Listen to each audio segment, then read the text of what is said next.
सबसे अच्छा युग कौन सा युग रहा है? तो सबसे अच्छा युग कलयुग रहा है। सतयुग में जो होता था, भगवान जब से प्रसन्न होते थे, वहीं त्रेता में भगवान यज्ञ से प्रसन्न होते थे, तो वहीं द्वापर में पूजा अर्चना से, वहीं कलयुग में मात्र जपने से और तप करने से भगवान की प्राप्ति हो जाएगी। तो कलयुग में कौन कौन से ऐसे लोग रहे हैं जिनको भगवान ने दर्शन दिए है, साक्षात दर्शन दिए हैं, जानेंगे आज के इस वीडियो में। आता है माधवाचार्य जी। माधवाचार्य जी का जन्म 1238 ईसा पूर्व में हुआ था।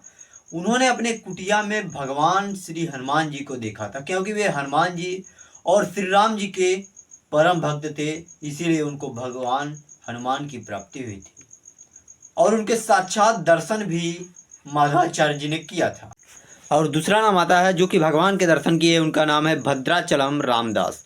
इन्होंने भी भगवान श्री राम के दर्शन किए हैं और उनको साक्षात देखा भी है। और तीसरा नाम बाबा रामदेव का था। इन्हें द्वारकाधीश का अवतार माना जाता है और इनकी गणना चमत्कारी और शुद्ध पुरुषों में की जाती है। चमत्कार दिखाने में बहुत माहिर है। विक्रमी संवत 1409 में इनका जन्म हुआ, बांडमेर में हुआ था। दोस्तों, ये बाबा विक्रमी संवत 1442 में जीवित समाधि ले लिया था। यह समाधि रुड़ीचका में लिया था और रुड़ीचका में आज मेला भी लगता है और यहाँ हिंदू और मुसलमान दोनों आते हैं, जहाँ तक कि पाकिस्तान से यहाँ मुसलिम आते हैं। इन्हें हिंदू और मुस्लिम की एकता का प्रतीक बाबा रामदेव को भी माना जाता है, क्योंकि इन्होंने कभी भी विवाद स्थल नहीं जताया। ना इसने मुस्लिम देखा, ना ही इसने हिंदू देखा, लेकिन आज के बाबा हिंदू मुस्लिम बनाते हैं, एकता बताते हैं। दोस्तों, इनके पिता का नाम अजमाल जी तंवर, माता का नाम मड़ादे था और इनके गुरु का नाम बालीनाथ और इनके घोड़े का नाम लाली असवार था। इनका घोड़ा काफ़ी वफादार भी था। और एक नाम तुलसीदास का भी आता है। इनको भी भगवान श्री राम और हनुमान दोनों जी के साक्षात दर्शन हुए। इनको दर्शन इस प्रकार हुए, एक बार इन्होंने एक सूखे पेड़ को पानी दिया करते थे और रोज रोज पानी दिया करते थे सूखे पेड़। तो सूखे पेड़ से एक दिन एक भूत निकला। भूत को देखकर तुलसीदास जी डर गए और उन्होंने समझाया कि मुझे देखकर डरो नहीं, तुम जिसे चाहते हो तुम्हें प्राप्ति अवश्य हो जाएगी। क्योंकि वे हर वक्त राम नाम का जाप करते थे और उन्होंने कहा कि तुम एक कथा का आयोजन करो, राम नाम की कथा का आयोजन करो और उसमें जो व्यक्ति पहले आएगा और बाद में जाएगा वही हनुमान होंगे और वहीं तो श्री राम से मिलवा सकते हैं। इसके बाद दोस्तों हुआ क्या, इसके बाद उन्होंने कथा किया। इसके बाद तुलसीदास जी वे आए तो देख गए, लेकिन जब वे जाने लगे, सब लोग चले गए और वे जाने लगे। इसके बाद तुलसीदास जी उनको अंतिम में प्रसाद दिया, उसके बाद वहीं से वे समाप्त हो गए।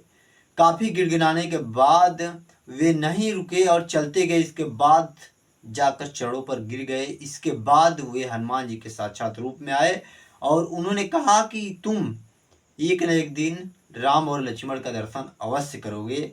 इसके बाद एक बार मंदाकिनी तट पर तुलसीदास जी चंदन पीस रहे थे। उसके बाद एक बालक आकर उनसे चंदन मांगकर पोत रहा था अपने शरीर पर। इसके बाद हनुमान जी वृक्ष पर तोता बनकर यह श्लोक पढ़ा और कहा, चित्रकूट के घाट पर संतन के भय भीर, तुलसीदास चंदन घिसै तिलक देत रघुवीर। इसके बाद तुलसीदास जी समझ गए। इसके बाद जब तक वे कुछ समझ पाते तब तक श्री राम और लक्ष्मण वहाँ से चले जा चुके थे। इसके बाद वे बहुत ही पछताए।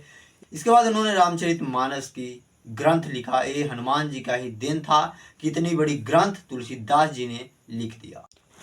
राघवेंद्र सिंह स्वामी, इनका जन्म 1595 ईस्वी में हुआ और इनको बताया जाता है कि इन्होंने साक्षात हनुमान जी के दर्शन किए और इन्होंने हनुमान जी के दर्शन किया और इनको न चमत्कारिक घटनाएं भी इनको देखने के लिए मिलती हैं। तो इसीलिए बताया जाता है ये एक राम भक्त थे और इन्होंने साक्षात हनुमान जी के दर्शन किए थे।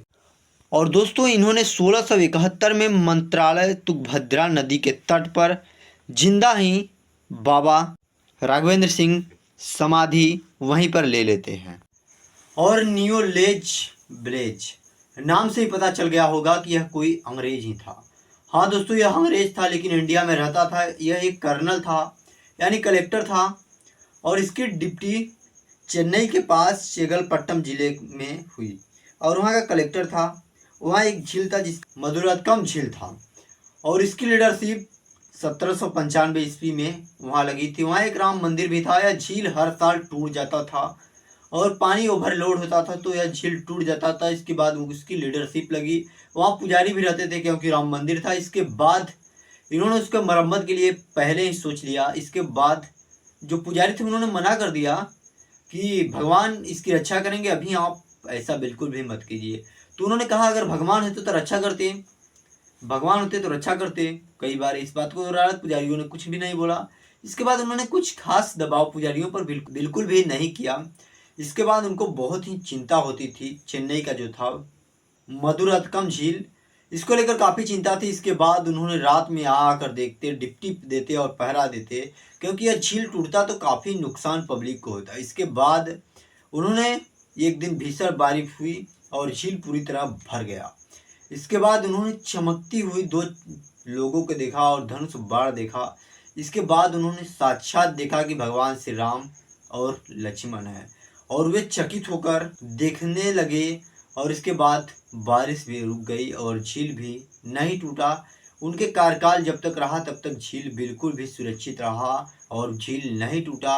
और उन्होंने आकर सभी लोगों को बताया कि मैंने श्री राम और लक्ष्मण जी के साक्षात दर्शन किए हैं। तो ऐसे भारत में कई लोग रहे हैं जिन्होंने भगवान के दर्शन को साक्षात किए हैं। तो दोस्तों ये वीडियो अच्छा लगा तो वीडियो को लाइक और चैनल पर नए हो तो चैनल को सब्सक्राइब जरूर कर लीजिएगा। ऐसे वीडियो इस चैनल पर मिलती रहती है।